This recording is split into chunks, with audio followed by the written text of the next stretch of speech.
Kenyans voted in the sixth election since the return to multi-party politics in 1992, the political reform we call the second liberation. As is customary, voting went very smoothly.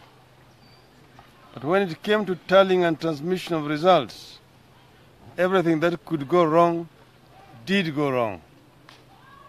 It became the first presidential election in Africa to be annulled by the court, and only the fourth in the entire world. In the aftermath, the annulment has plunged the country into uncharted waters. That was to be expected. What we could not have expected is that the country's leadership would be divided by a fundamental tenet of democracy, namely free and fair elections. We at NASA have insisted that the fresh election ordered be held to the standard ordered by the Supreme Court, that is, in strict conformity with the Constitution and written law.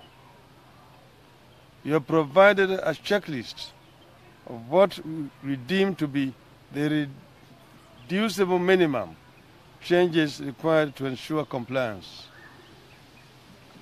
The validity of the checklist of the requirements for free and fair elections proposed by NASA has not been disputed by anyone, not by the IEBC, not by Jubilee, or other actors and observers.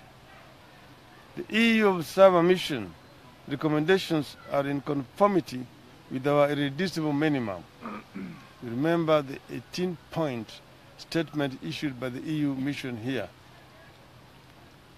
Instead, the case for proceeding with the fresh election on 26th of October, without these changes being made on the grounds of time constraints, is unacceptable. Jubilee and the other proponents of an election without reforms are saying, Bora uchaguzi, that is, any election will do. But we in NASA are calling for uchaguzi bora, a credible election. In a constitutional democracy, we should not be debating about a free and fair election or compliance with court orders, or accountability for breach of public trust.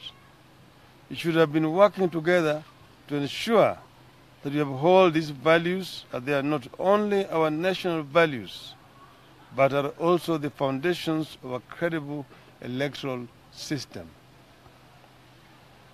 Instead, the IEBC has stonewalled meaningful deliberations on the necessary reforms to ensure that the elections of 26th of October are free and fair.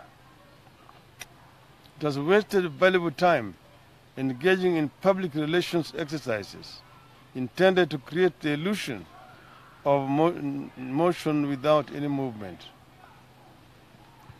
You have come to the conclusion that there is no intention on the part of the IEBC to undertake any changes to its operations and personnel to ensure that the illegalities and irregularities that led to the invalidation of the 8th August 2017 do not happen again.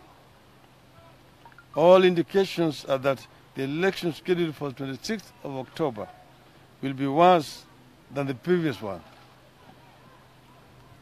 On its part, the Jubilee administration's proposed amendment to the election laws demonstrates that it has no intention of competition on a level playing field.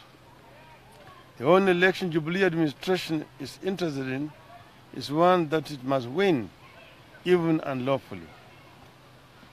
Both Uhuru Kenyatta and his deputy William Ruto have gloated that they have numbers in parliament to amend even the constitution. The Jubilee vice chairman is on record stating that Kenya requires a benevolent dictator and proceeded to exhort Uhuru Kenyatta to exercise dictatorial powers. These utterances provide the motive for the blatant across-the-board rigging of the August 8th elections to secure the majorities that Jubilee needs to overrun our constitution. Kenyatta and Ruto are beneficiaries, believers and defenders of the old order. They intend to overthrow our new constitutional order and reinstall the old order. The over 300 elections petitions filed so far, majority against Jubilee, are evidence enough that this claimed majority is fraudulent. We wish to reiterate what we have stated in the past, that we will not allow autocracy back into Kenya.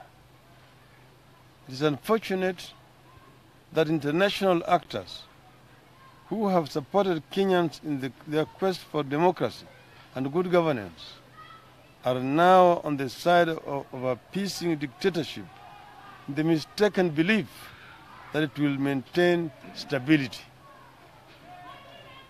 We shall not allow anything to dampen our morale.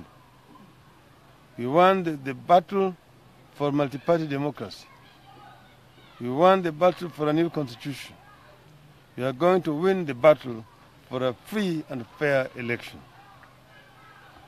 After deliberating on our position in respect of the upcoming election, considering the interests of the people of Kenya, the region and the world at large, we believe that all will be best served by NASA vacating its presidential candidature in the election scheduled for 26th October this 2017.